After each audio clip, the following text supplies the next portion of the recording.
Hey, today I thought we would talk about horror comics, new and old, or new to me, I guess. I've been going to shows and just seeing what people collect, and I know a lot of people are into the old EC comics, and they pay a lot of money for them, which I'm surprised at. I don't get it. I mean, people collect what they want to collect, and that's whatever makes them happy. That's great. That's cool. But I did like some. I wanted to look into it and read some because I remember reading scary, stories when I was a kid, and so I picked up some, and they're pretty cool. I know that Weird Science was, a terrible movie in the '80s, but long before that, it was a EC comic. These are reprints. I think they came out in the late '80s or mid '80s by a company called Gladstone. So, you're able to pick these up pretty inexpensive, but they're great. I mean, these covers are just awesome. To me, they're just iconic sci-fi. Probably look really cool framed up on a wall. Um, just great old stories. But now you read the insides, not so great. The artwork is pretty horrible. Um, but I guess for the time they were cool, and they were probably better than anything else out there. I think by the time these started coming around too, that the initial burst of hero type stuff kind of was going away. And they had to create stories that would sell, and these definitely sold by a lot. And I'm looking at these, and then I started remembering they don't have the comics code on them. This little guy here, and it got me to thinking about that. And I read these, and the covers are, some of them are jarring and scary enough. Tales from the Crypt is pretty cool. I loved that TV show when I was a kid. The Crypt Keeper was awesome, and you'll see they got that idea, I'm sure, from these guys that hosted these stories. It'd be at the beginning and the end, kind of telling you a moral or something like that. But look at that rat, pretty damn creepy rat. But it got me thinking that why they came up with this whole idea. At the time it was the 50s, early 50s, and it was Edward Wertham wrote that book. Got everyone all riled up and thinking comic books are the root of evil, and that's why the kids are doing bad things. And of course, you had Joseph McCarthy with the whole Red Scare. Everyone was a communist thing going on at the time. So that was kind of the climate of the nation. And I think the comics publishers themselves realized we better do something here, or they're gonna just put us all out of business. So they came up with the Comics Code Authority, which was kind of a self censoring type thing. And I guess it appeased the powers that be, because that all kind of went away, and I guess other things happened. But you still, I don't agree with the comics code, but I kind of see how it happened, because you had newsstands where kids are 5, 6 years old looking at these things, and you get wonderful covers like this. Another Tales from the Crypt. It's some kind of crazy guy with a straight razor, and I noticed a theme too. Most of these crazy people have extremely bad teeth, so maybe that's what drove them to be, straight razor wielding psychopaths. This next one I got, it actually made me laugh as soon as I saw it. I mean, I laughed out loud when I got this one, because it's just what it looks like. It's a deranged guy running through a graveyard chasing a bunch of little kids with a big knife.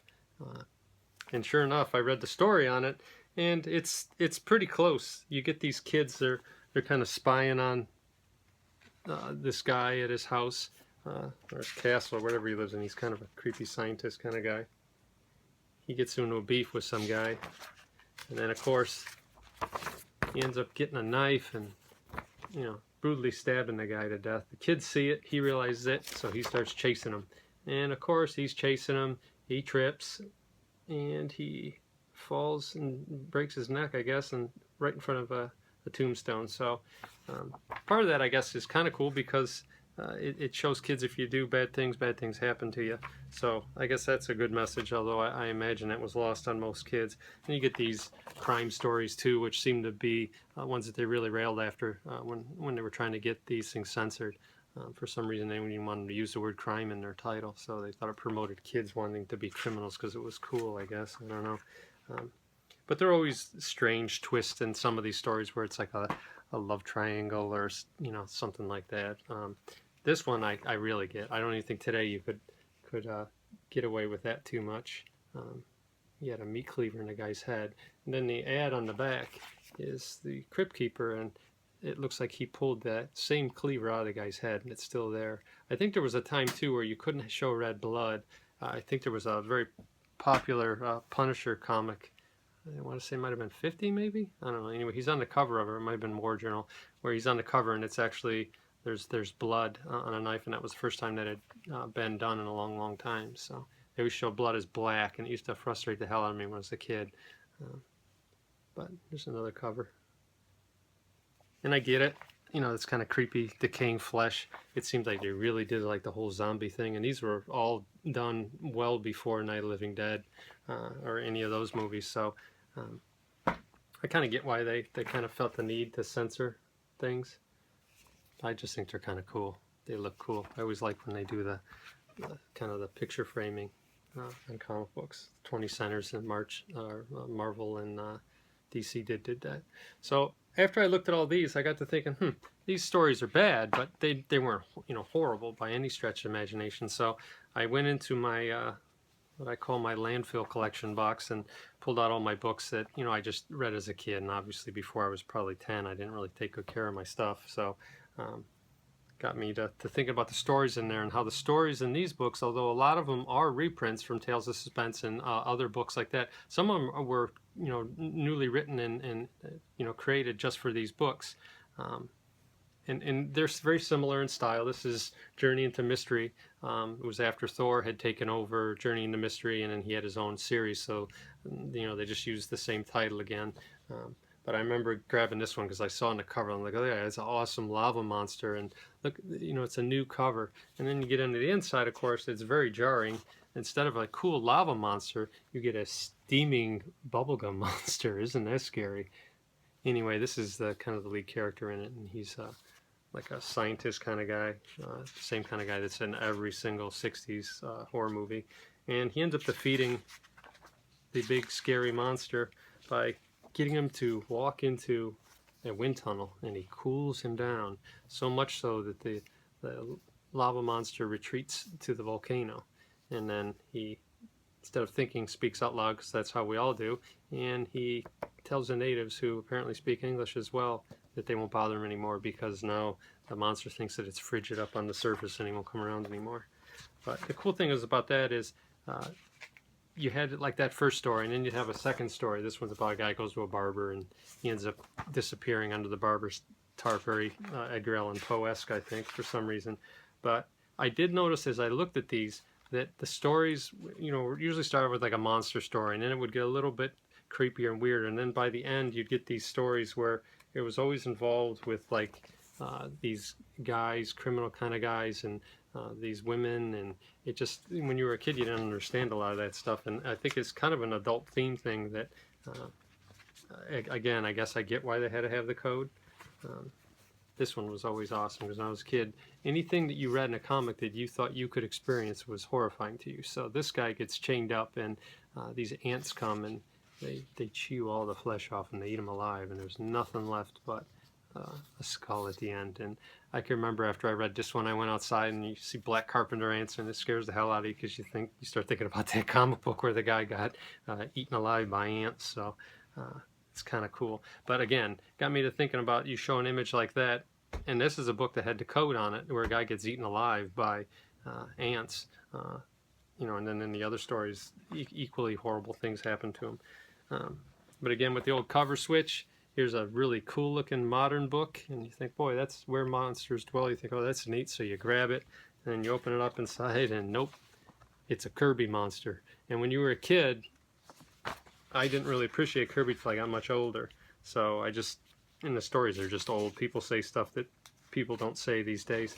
Well, this is cool. Look at that cool Mego ad. I know I got Falcon one year, and my brother got the Hulk. I never seem to get the villains. We had a lot of them, but they don't hold up to play well, so I'm amazed that some of those have survived as long as they have. But these old books are cool. Some of them scared me more than others. Some of them just didn't make any sense. Some of them had creepy, almost, I don't know what you call them, not like Penthouse, but it's just slight titillation to them. And when you're a little kid, you didn't understand that stuff. It just was weird to you. And again, look at this one. I remember when I got this one, Dead of Night, and I thought, look at this. This guy's gonna get these people on a roller coaster, and it's awesome. Look at the miscut though. Back in the day, this had happened a lot, where the corners were bigger than the page. It just didn't get trimmed right. And I don't know what they call that, but it's funny. Nope, you open up the inside again, bang, Kirby-esque monster again. So you look at that, and the story on the inside's okay, but it's a typical Kirby type story. But you did get more than one story for your money, so that was always cool. This one's got a story about a guy tinkering with robots at the end too, which when I was a little kid, robots fascinated me.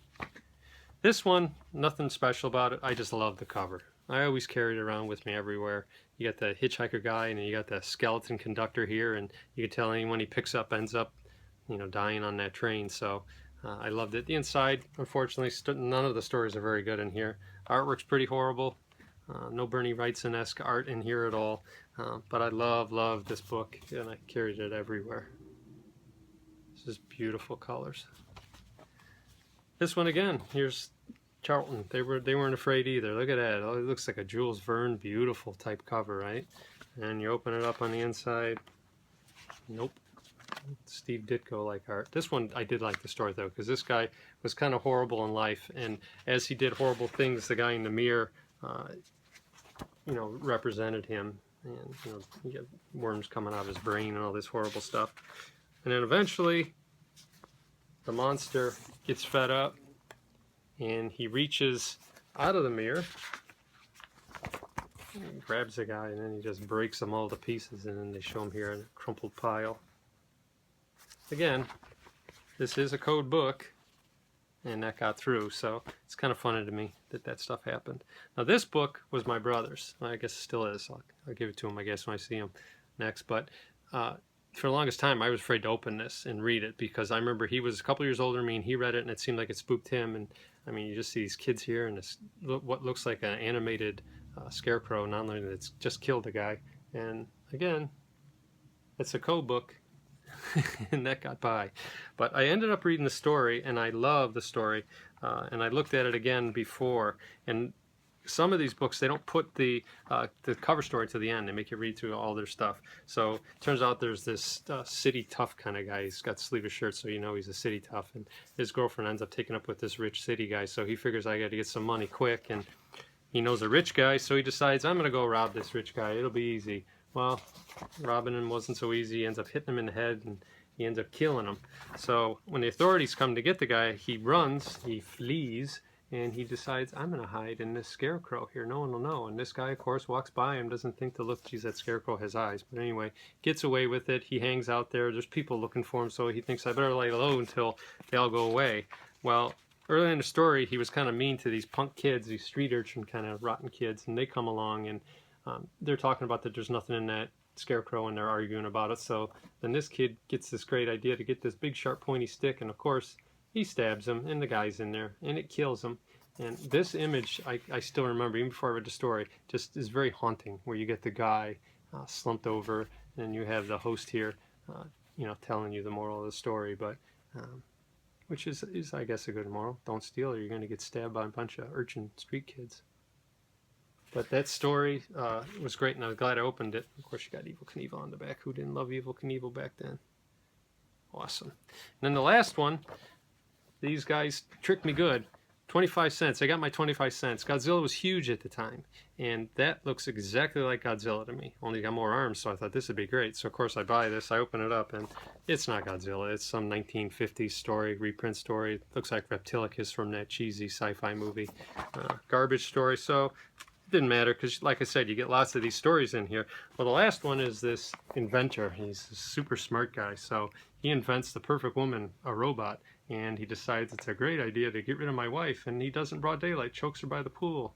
And these girls see, and they run, and they go get this guy, who I guess is some kind of cop. Doesn't look like much of one.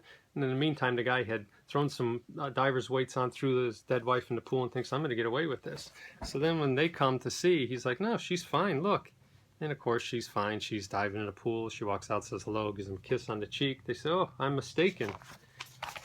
And anytime you're mistaken in comic books, you always do this little thing here where you rub the back of your head. Oh gosh, I was wrong.